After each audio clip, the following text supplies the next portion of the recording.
Jadi ya, penglihatan zahir dan batin itu ya semuanya dirahmatkan Allah kepada kita. Semuanya dirahmatkan. Ya, contohnya kalau penglihatan zahir nggak usah saya tanyakan lagi, sudah jelas ya. Tapi yang namanya penglihatan batin, dia sudah pejamkan aja mata. Bisa dilihat saya di sini. Ya. Atau mungkin sekarang ini coba lihat rumahnya masing-masing. Apa bisa dilihat enggak dengan batinnya? Ya, kan tentunya bisa dilihat dengan batin, dengan penglihatan batinnya. Ya, artinya ya penglihatan zahir dan penglihatan batin itu dirahmatkan oleh Allah Subhanahu wa taala kepada kita. Ya. Nah, sekarang permasalahannya masalah yang gaib. Ya. Seperti ruh umpamanya gaib atau syaitan gaib, ya, atau malaikat gaib. Ya. Nah, kalau hal itu ya, kalau sudah Allah izinkan kita untuk melihatnya, dilihat dengan mata batinnya, semuanya bisa melihat. Bisa melihat. Ya.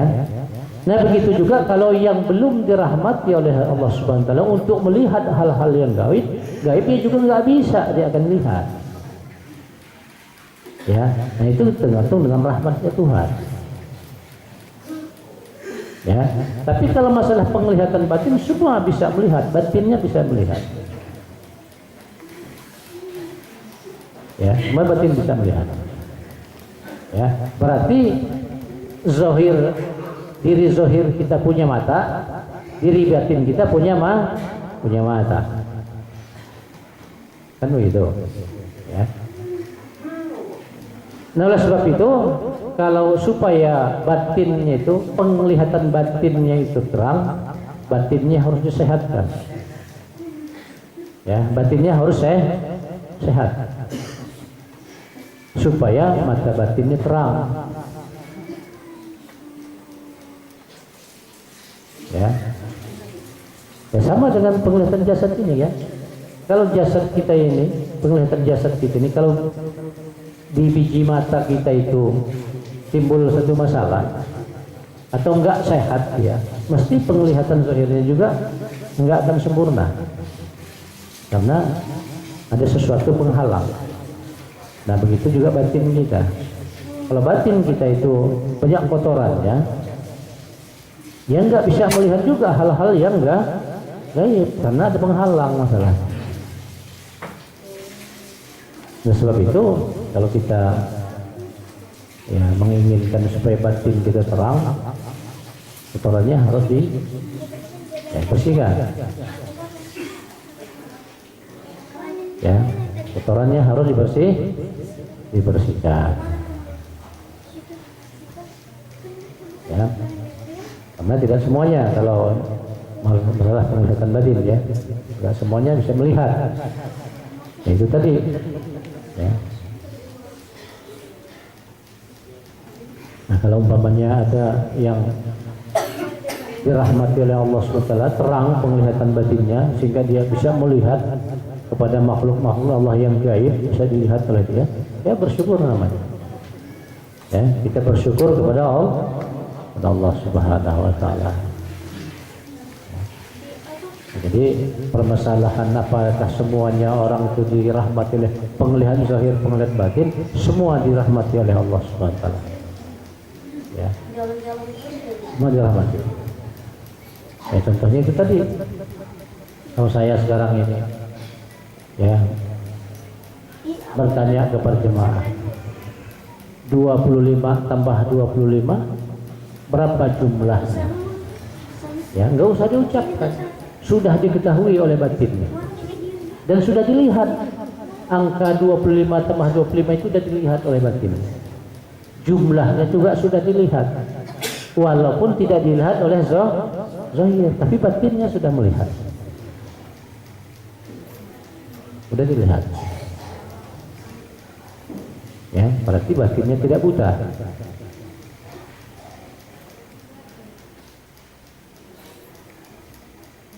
Ya, nah itu contoh-contoh namanya. Ya, itu contoh-contoh. Ya. Perkara yang lain, oh saya mau melihat setan, umpamanya.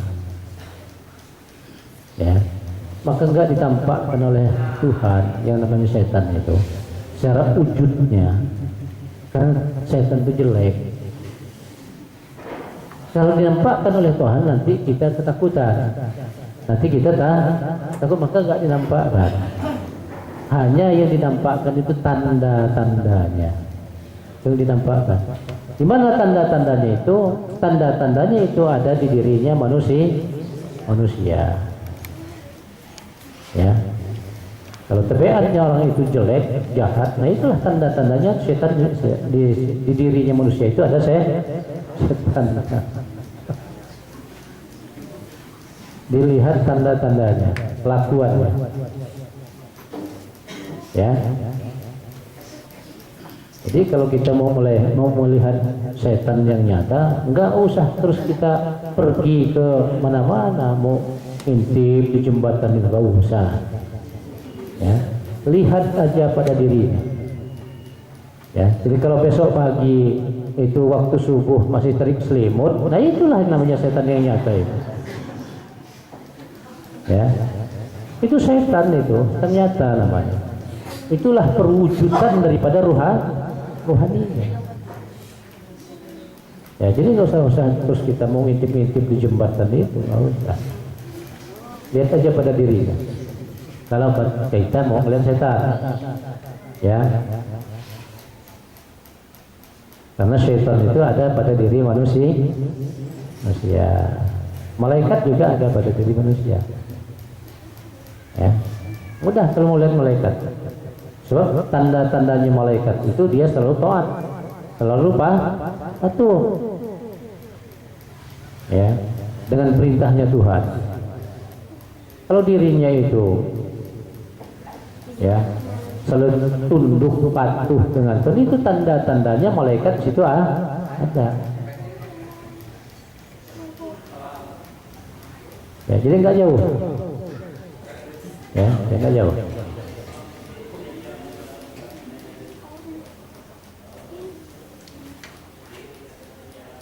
Ya. Jadi yang dikatakan tanda-tandanya tabiat. Ya. Walaupun dia rambutnya gondrong umpamanya, kalau memang tabiatnya bagus, enggak bisa dikatakan setan. Ya, karena setan itu sangat halus masalahnya. Dia sangat halus. Ya. Tabiat kelakuan. Ya. Kalau kelakuan setan itu jelek. Kalau kelakuan malaikat itu bagus. Selalu menunjukkan ketaatan. Ya. Kalau kelakuannya setan itu selalu menunjukkan kemungkaran. Enggak tahu dengan undang-undang, enggak tahu dengan aturan. Kalau malaikat selalu patuh dengan aturan.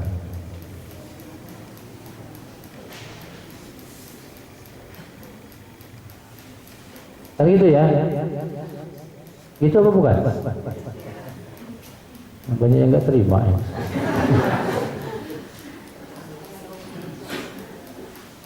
Nggak mau dikatakan setan dia. Ya cek sendiri aja. Ya, cek pada dirinya masing-masing. Ini yang namanya ngaji diri itu. Iya. Yang namanya ngaji diri itu kan bisa menempatkan dirinya sebagai apa? Itu namanya ngaji diri. Kalau umpamanya dia itu seorang makhluk yang dijadikan terus mau belagak Tuhan, ya nggak cocok. Gak tahu diri namanya. Kalau Tuhan kan gak ada kewajiban untuk sholat. Ada nggak kewajiban Tuhan untuk sholat? Nggak ada. Yang berkewajiban sholat itu kita yang dijadikan. Jadi kalau dia menempatkan sebagai makhluk, dia harus mengikuti aturan Tuhan. Jangan belagak Tuhan. Belagak jadi Tuhan. Gak mau sholat. Maunya apa dia itu? Ini itu namanya ngaji diri itu. Anggapan dia diri dia itu siapa? Anggapan dia. Ya. Sebab hukum itu cuma dua. Ada yang menciptakan, ada yang diciptakan. Ada yang memerintah, ada yang diperintah. Cuma dua aja. Jadi kalau kita nggak mau diperintah, jadilah yang memerintah. Kalau nggak mau diperintah, jadi yang memerintah. Kalau diperintahkan Tuhan sholat, nggak mau, jadi Tuhan. Perintah Tuhan untuk sholat. Kan gitu. Ya. Ini namanya ngaji diri itu, yaitu mengkaji dirinya. Dirinya itu sebagai siapa? Siapa dirinya itu? Kan gitu. Kalau dia sudah tahu bahwa saya ini dijadikan Allah, ya apa aturannya Tuhan ikuti. Karena Tuhan tidak pernah membuat aturan terus membuat kita susah. Enggak. Ya, kalau ada satu rumah tangga membuat aturan supaya anaknya susah, ya, berarti bukanlah dia itu orang tua namanya. Semua aturan yang dibuat di dalam satu rumah tangga itu tujuannya supaya anggota keluarga itu bahagia. Itu tujuannya. Tuhan begitu juga dengan kita. Maka Tuhan menurunkan satu hukum untuk kita supaya manusia itu sehat, supaya manusia itu selamat maksudnya. Supaya bahagia, senang. Supaya tidak tersesat. Itu maksudnya. Jadi jangan kita anggap hukum-hukumnya Allah yang sudah ditetapkan itu untuk menyusahkan kita, bukan. Ya, bukan. Ya, nggak pernah. Ya, yang namanya orang tua nggak pernah membuat aturan terus supaya anak itu susah. Nggak ada. Bukan orang tua namanya. Tuhan begitu juga. Kalau ada aturan terus mau menyusahkan manusia, bukan Tuhan namanya. Ya, makanya Tuhan menciptakan suatu aturan supaya manusia atau makhluk yang dijadikan itu senang. Itu tujuannya. Ya. Kalau nggak mau ngikut ya silakan, kata Tuhan. Ya. Ya, nanti kerugian buat dia sendiri. Nah, kita juga buat aturan dalam rumah tangga. Anak kita nggak mau ikut, dia merugi, itu anak itu sendiri, bukan orang tuanya. Nah, kan seperti itu.